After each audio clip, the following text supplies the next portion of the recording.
Hi friends, welcome back to my channel. നമുക്കിന്നൊരു പനീർ കറിയുടെ recipe നോക്കിയാലോ. നല്ല ടേസ്റ്റുള്ള ഒരു തിക്ക് ഗ്രേവിയോട് കൂടി പനീർ കറിയാണ്. എന്തിൻ്റെ ഒപ്പം കോമ്പിനേഷനാണ്, ചോറിൻ്റെ ഒപ്പം ചപ്പാത്തിയുടെ ഒപ്പം ഒക്കത്തിൻ്റെ ഒപ്പം കോമ്പിനേഷനാണ്. പിന്നെ ഞാനിവിടെ തന്തൂരി റൊട്ടിയുടെ ഒരു വീഡിയോ അപ്ലോഡ് ചെയ്തിട്ടുണ്ടായിരുന്നു. അപ്പോൾ ഹോം മെയ്ഡ് തന്തൂരിയാണ്. അപ്പോൾ അതെന്തായാലും കണ്ടു നോക്കാം. അതിൻ്റെ ഒപ്പം സൂപ്പർ കോമ്പിനേഷനാണ്. പിന്നെ എടുത്തു പറയേണ്ട ഒരു കാര്യം എന്ന് വെച്ച് കഴിഞ്ഞാൽ, ഇതിൽ നമ്മൾ സവാളയും വെളുത്തുള്ളിയും ഒന്നും ആഡ് ചെയ്യാണ്ട് ഉണ്ടാക്കണതാണ്. അപ്പോൾ സവാള തൊലി കളഞ്ഞ് നുറുക്കിയും ഒന്നും നേരം കളയേണ്ട, പെട്ടെന്ന് ഉണ്ടാക്കാൻ പറ്റിയാണ്. സവാളയൊന്നും ഇല്ലെങ്കിൽ ടേസ്റ്റ് ഉണ്ടാവുമെന്നൊന്ന് തോന്നും, പക്ഷെ അതൊന്നല്ല, നല്ല ടേസ്റ്റാണ്. എന്തായാലും എല്ലാവരും ഒന്ന് കണ്ടു നോക്കൂട്ടോ. അപ്പം നമുക്കിന്നൊരു പനീറിൻ്റെ റെസിപ്പി നോക്കിയാൽ ഇതിൽ സവാളയൊന്നും ആഡ് ചെയ്യാണ്ട് പെട്ടെന്ന് ഉണ്ടാക്കാൻ പറ്റണ ഒരു പനീർ കറിയാണ്. അപ്പോൾ പനീർ നമ്മൾ ഇഷ്ടമനുസരിച്ച് ക്വാണ്ടിറ്റി എടുക്കാട്ടെ. ഇതിപ്പോൾ ഞാൻ വീട്ടിലുണ്ടാക്കിയ പനീറാണ്. അപ്പോൾ ഒരു പാക്കറ്റ് പാല് വെറുതെ പിരിച്ചിട്ട് ഇങ്ങനെ ഒരു കറി വയ്ക്കാമെന്ന് വിചാരിച്ചിട്ട് എടുത്തത്. അപ്പോൾ ഞാൻ ഒരു പാക്കറ്റ് പാലിനുള്ള പനീറാണ് എടുത്തിട്ടുള്ളത് കേട്ടോ. നമ്മളിപ്പോൾ പനീർ വാങ്ങണമെന്ന് വെച്ചാൽ ഒരു പാക്കറ്റ് 200 ഗ്രാമിൻ്റെ അല്ല ഒരു പാക്കറ്റ് കിട്ടുക. അപ്പോൾ അതെടുക്കുക. അപ്പോൾ ഞാൻ ഇവിടെ പനീർ എടുത്ത് വെച്ചിട്ടുണ്ട്. പിന്നെ ഇതിൽ നമ്മൾ ഗ്രീൻ പീസ് ആഡ് ചെയ്യും. അപ്പോൾ പനീർ മാത്രം എടുത്തു. അപ്പോൾ പനീർ നമുക്കൊന്ന് ജസ്റ്റ് ഒന്ന് ഫ്രൈ ചെയ്തെടുക്കണം. അപ്പോൾ ഒരു പാൻ ഒന്ന് വെച്ച് കൊടുക്കട്ടെ കേട്ടോ. അപ്പോൾ ഇവിടെ ഞാനൊരു പാൻ വെച്ച് കൊടുത്തിട്ടുണ്ട്. പനീർ ഫ്രൈ ചെയ്യാൻ താല്പര്യമില്ലെങ്കിൽ പനീർ ഫ്രൈ ചെയ്യേണ്ട, യാതൊരു നിർബന്ധവും ഇല്ല. പക്ഷേ പനീർ ഒന്ന് ഫ്രൈ ചെയ്താൽ കുറച്ചൊന്ന് ടേസ്റ്റ് കൂടും. ഫ്രൈ എന്ന് വെച്ചാൽ ഡീപ് ഫ്രൈ അങ്ങനെയൊന്നുമല്ല, ഒന്ന് ആ പുറം ഭാഗം ഒന്നും ജസ്റ്റ് ഒരു ബ്രൗൺ നിറാവണ വരെ ഒന്ന് മൊരിയിച്ചെടുക്കുക. അപ്പം ഞാൻ കുറച്ച് ഓയിൽ ഒഴിച്ച് കൊടുത്തിട്ടുണ്ട്, കുറച്ച് ഒഴിച്ചാൽ മതി. അപ്പോൾ ഇതൊന്ന് ചൂടായി വരുമ്പോഴേക്ക് ഇതിലേക്ക് നമുക്ക് പനീർ ആഡ് ചെയ്ത് കൊടുക്കാം കേട്ടോ. ഇപ്പം അത് ചൂടായി വന്നിട്ടുണ്ട്. ഇനി നമുക്കിതിലേക്ക് ഓരോ പീസ് പനീറായിട്ട് ഇട്ട് കൊടുക്കാം.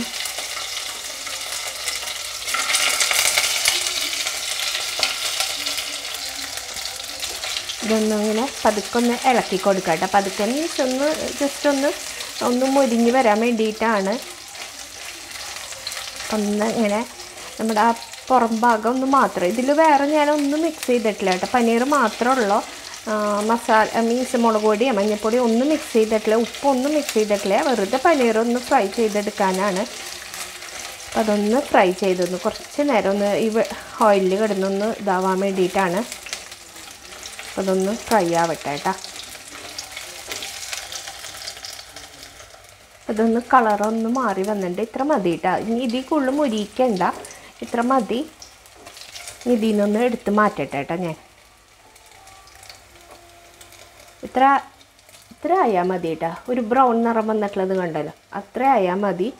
ഇനി ഇതിൽ നിന്നൊന്ന് എടുത്ത് മാറ്റട്ടെ. ഇനി അതേ ഓയിലാണ് നമ്മൾ പനീർ വറുത്ത അതേ ഓയിലിൽ തന്നെയാണ്.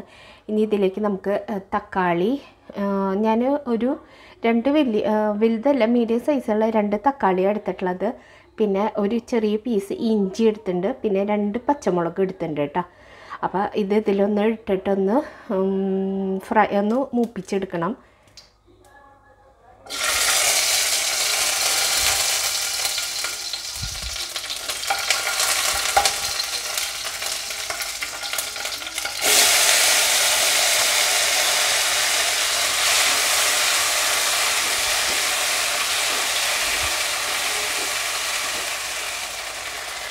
തക്കാളി ഞാനൊന്ന് കട്ട് ചെയ്ത് ചേർക്കുന്നുണ്ട് കേട്ടോ.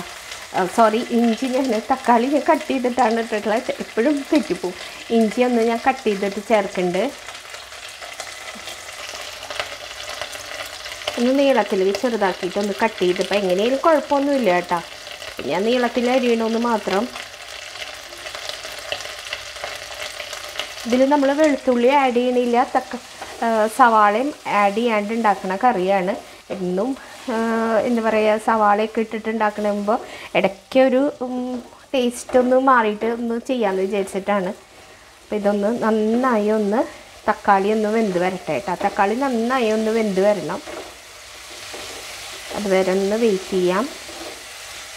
ഒന്ന് അടച്ച് വെച്ച് നമുക്കൊന്ന് വേവിച്ചെടുക്കാം കേട്ടോ. ഒന്ന് അടച്ച് വെച്ചിട്ടൊന്ന് വേവിച്ചെടുക്കുന്നുണ്ട്. ഇടയ്ക്കൊന്ന് തുറന്ന് ഇളക്കാൻ മറക്കരുത്. പിന്നെ ഞാനിതിലേക്ക് കുറച്ച് ഉപ്പ് ഒന്ന് ആഡ് ചെയ്ത് കൊടുക്കുന്നുണ്ട് കേട്ടോ. ഉപ്പ് ആഡ് ചെയ്ത് കൊടുത്തിട്ട് നന്നായി ഒന്ന് ഇളക്കി കൊടുക്കുക. നന്നായിട്ട് ഇളക്കണം കേട്ടോ. തക്കാളിയുടെ കുത്ത് പോവാൻ വേണ്ടിയിട്ടാണ്. ഒന്ന് വെന്ത് കിട്ടണം തക്കാളി, അതിന് വേണ്ടിയിട്ടാണ്. അപ്പോൾ ഏകദേശമൊക്കെ ഒന്ന് ആയി തുടങ്ങിയിട്ടുണ്ട്. എന്നാലും ഒന്ന് കുറച്ച് നേരം കൂടി ഒന്ന് ഇരുന്ന് തക്കാളി ഒന്ന് വെന്ത് വരട്ടെ കേട്ടോ.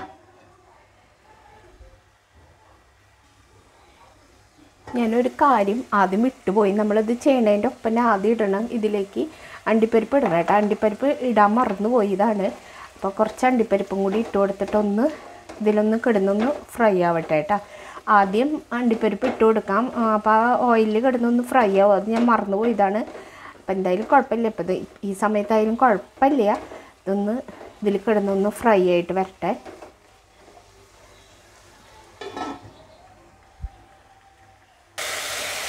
നമ്മൾ പനീർ കറി വയ്ക്കുമ്പോൾ എപ്പോഴും കുറച്ച് അണ്ടിപ്പരിപ്പ് ആഡ് ചെയ്ത ഒരു പ്രത്യേക ടേസ്റ്റാണ് നമ്മുടെ കറിക്ക്.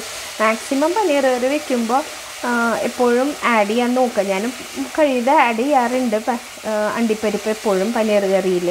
ഇത് ഏകദേശം ഒന്ന് തക്കാളിയൊക്കെ എന്താ പറയുക വെന്ത് വന്നിട്ടുണ്ട്. ഇനി ഇത് നമുക്കൊന്ന് ഒരു ഗ്യാസൊക്കെ ഒന്ന് ഓഫ് ചെയ്തിട്ട് നമുക്കൊരു പ്ലേറ്റിലേക്ക് ഒന്ന് എടുത്ത് മാറ്റാം കേട്ടോ, ചൂടാറാൻ വേണ്ടിയിട്ട്. ഇതൊന്ന് എടുത്ത് മാറ്റട്ടെ.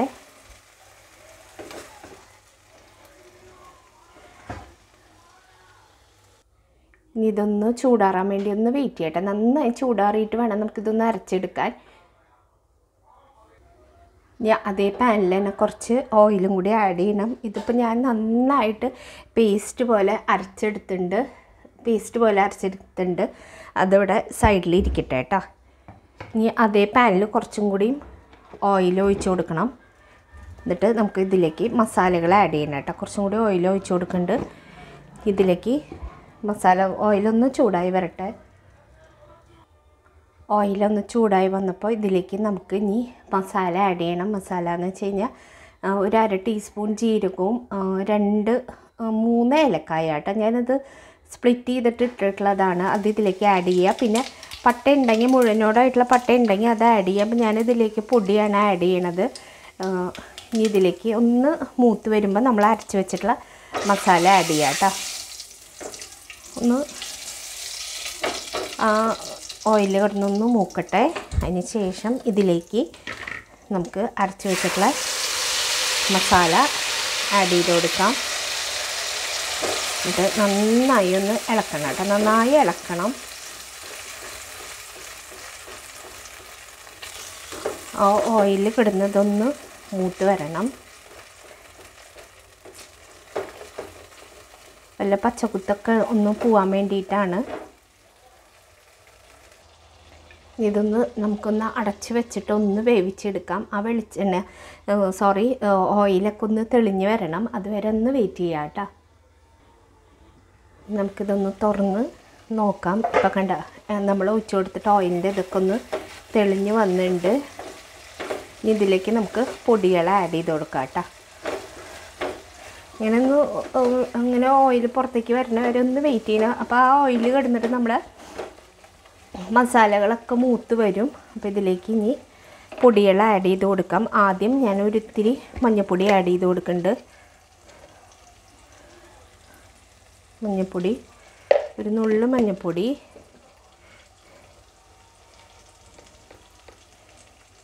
പിന്നെ 1 ടേബിൾ സ്പൂൺ മല്ലിപ്പൊടി ആഡ് ചെയ്യുന്നുണ്ട്.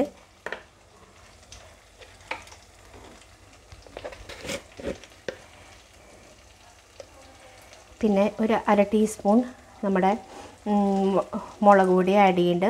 നല്ല എരിവുള്ള പച്ചമുളകാണ് കേട്ടോ. അപ്പോൾ കുറച്ച് മുളക് പൊടി ആഡ് ചെയ്യണുള്ളൂ. പിന്നെ നമ്മുടെ ഗരം മസാല കുറച്ച് ആഡ് ചെയ്യുന്നുണ്ട്. ഒരു 1/2 ടീസ്പൂൺ കേട്ടോ. ഞാൻ ചെറിയൊരു ക്വാണ്ടിറ്റിയിൽ ചെയ്യണ കാരണമൊക്കെ കുറച്ചാണ് ഇടുന്നത്. അപ്പോൾ അതിനനുസരിച്ച് നിങ്ങൾ കൂടുതലുണ്ടെങ്കിൽ ഒരു പാക്കറ്റ് നമ്മുടെ പനീർ എടുക്കേണ്ട അതിനനുസരിച്ച് കൂടുതലെടുക്കാം കേട്ടോ. അപ്പോൾ ഞാൻ ഗരം മസാല ആഡ് ചെയ്ത് കൊടുത്തിട്ടുണ്ട്. ഇനി ഇതിലേക്ക് കാശ്മീരി മുളക് പൊടി ഒന്ന് ആഡ് ചെയ്യാം. 1 ടീസ്പൂൺ കാശ്മീരി ചില്ലി പൗഡറും കൂടി ആഡ് ചെയ്ത് കൊടുത്തിട്ട് ഇനി നന്നായി ഒന്ന് ഇളക്കി നമ്മുടെ ഈ മസാല ഒന്ന് മൂത്ത് വരണ വരെ ഒന്ന് വെയിറ്റ് ചെയ്യണം. മസാല മൂത്ത് വരണം കേട്ടോ. ഓയിൽ കിടന്ന് ഇതൊക്കെ ഒന്ന് മൂത്ത് വരട്ടെ, അതുവരെ ഒന്ന് വെയിറ്റ് ചെയ്യാം. നിങ്ങൾ ആഡ് ചെയ്യുമ്പോൾ ഞാൻ പറഞ്ഞ പോലെ അണ്ടിപ്പരിപ്പ് ആദ്യം ആഡ് ചെയ്യാം കേട്ടോ. ഞാൻ അവസാനം ഇട്ട കാരണം ചെറുതായിട്ട് അരയാണ്ട് ഇങ്ങനെ എടുക്കേണ്ടത്. അപ്പം നിങ്ങളിടുമ്പോൾ ആദ്യം തന്നെ ആഡ് ചെയ്യാൻ മറക്കരുത്. എടുത്തൊക്കെ വെച്ചു, ചില സാധനങ്ങൾ നമ്മൾ എടുത്ത് അവിടെ സൈഡിൽ വെക്കും, ആഡ് ചെയ്യുമ്പോൾ അത് ഒന്നിച്ചെടുത്തില്ലെങ്കിൽ അത് വിട്ടുപോയി നമ്മൾ. അപ്പോൾ എല്ലാ സാധനങ്ങളും അടുപ്പിച്ച് വെച്ചിട്ട് ചെയ്യാണ് നല്ലത് കേട്ടോ, എപ്പോഴും മറക്കാണ്ടിരിക്കാൻ. ഇതിൽ കിടന്നിട്ട് ഒന്ന് നന്നായി ഒന്ന് മൂത്ത് വരട്ടെ.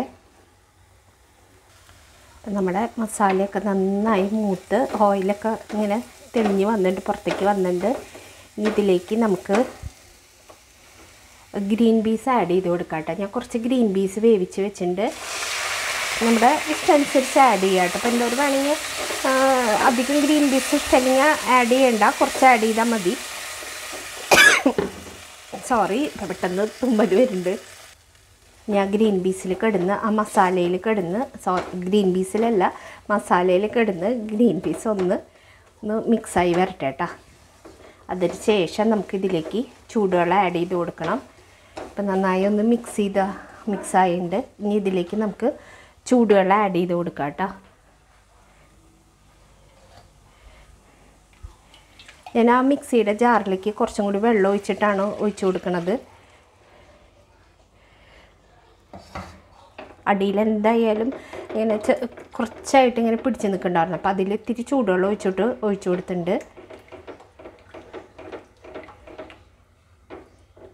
ഇതൊന്ന് തിളക്കട്ടെ കേട്ടോ.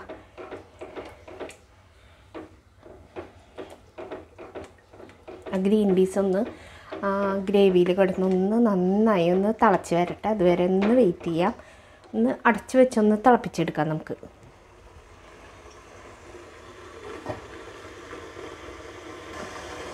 നമുക്കൊന്ന് തുറന്ന് നോക്കാം എന്തായിരുന്നു. അപ്പം അതൊന്ന് ഏകദേശം ഒന്ന് തിളച്ചൊക്കെ വന്നിട്ടുണ്ട്. ഇനി നമ്മൾ ഫ്രൈ ചെയ്ത് വെച്ചിട്ടുള്ള, ഫ്രൈ അല്ല ചെറുതായിട്ടൊന്ന് ഇതാക്കി വെച്ചിട്ടുള്ള പനീർ ഇതിലേക്ക് ആഡ് ചെയ്ത് കൊടുക്കാം കേട്ടോ.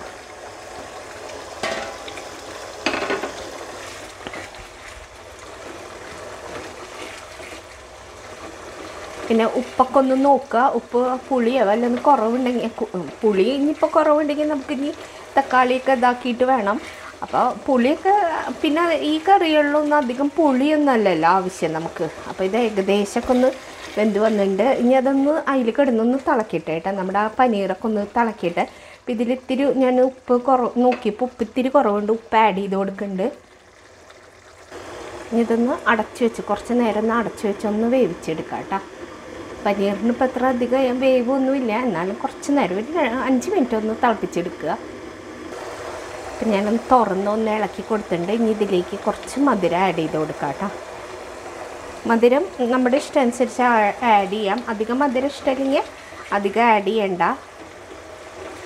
നമ്മളിപ്പോൾ ഏത് കറി വയ്ക്കാലും നമ്മുടെ ഇഷ്ടം അനുസരിച്ച് ടേസ്റ്റ് മാറ്റുക. അപ്പം മധുരം വേണമെങ്കിൽ മധുരം വേണ്ട. അപ്പോൾ ഏതാ നമുക്ക് ഇഷ്ടമില്ലാത്ത സാധനങ്ങളെന്ന് വെച്ചാൽ അത് വേണ്ടാന്ന് വെച്ചിട്ട് നമുക്ക് കറി വയ്ക്കാം, ഒരു കുഴപ്പമൊന്നുമില്ല.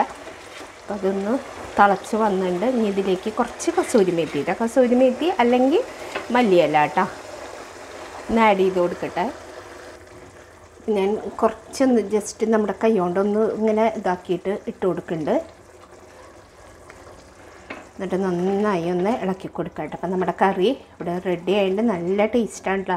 സവാളയും എന്താ പറയുക വെളുത്തുള്ളിയും ഒന്നും ആഡ് ചെയ്യാണ്ട് ഉണ്ടാക്കുന്ന ഒരു കറിയാണ്. അതിൻ്റെ ഒരു കുറവൊന്നും നമുക്ക് തോന്നിയില്ല കേട്ടോ. പെട്ടെന്ന് ഉണ്ടാക്കാനും പറ്റിയ കറിയാണ്. അപ്പം എന്തായാലും എല്ലാവരും ഒന്ന് ഉണ്ടാക്കി നോക്കുക, തീർച്ചയായിട്ടും നിങ്ങൾക്ക് ഇഷ്ടമാവും. ഇത് ചപ്പാത്തിയുടെ ഒപ്പം ചോറിൻ്റെ ഒപ്പം പിന്നെ നാൻ ബട്ടൂര അങ്ങനത്തെ സാധനങ്ങളുടെ ഒപ്പമൊക്കെ നല്ല കോമ്പിനേഷനാണ് കേട്ടോ. മധുരം നോക്കിയിട്ട് ആഡ് ചെയ്യുക ഇനി. അപ്പം നമ്മുടെ കറി ഇവിടെ റെഡി ആയിട്ടുണ്ട്. അപ്പോൾ thank you friends for watching. അപ്പം നമ്മുടെ തിക്ക് ഗ്രേവി കണ്ട എടുത്തിങ്ങനെ ഒഴിക്കുമ്പോൾ തന്നെ മനസ്സിലാവും ഇപ്പോൾ ഇത് സവാള ഇല്ലാത്തതാണെന്നും അതിൻ്റെ ടേസ്റ്റ് കണ്ടു കഴിഞ്ഞാൽ നമ്മളിതൊന്നും ആഡ് ചെയ്യാണ്ട് ഉണ്ടാക്കിയതാണെന്നും നമുക്ക് മനസ്സിലാവേ ഇല്ല. അപ്പോൾ പിന്നെ ഞാൻ ആദ്യം പറഞ്ഞ പോലെ ഞാനത് അണ്ടിപ്പരിപ്പ് ആദ്യം ഇടാൻ മറന്നതാണ്. അപ്പോൾ ആദ്യം തന്നെ ഇട്ടിട്ട് ഉണ്ടാക്കുക കേട്ടോ.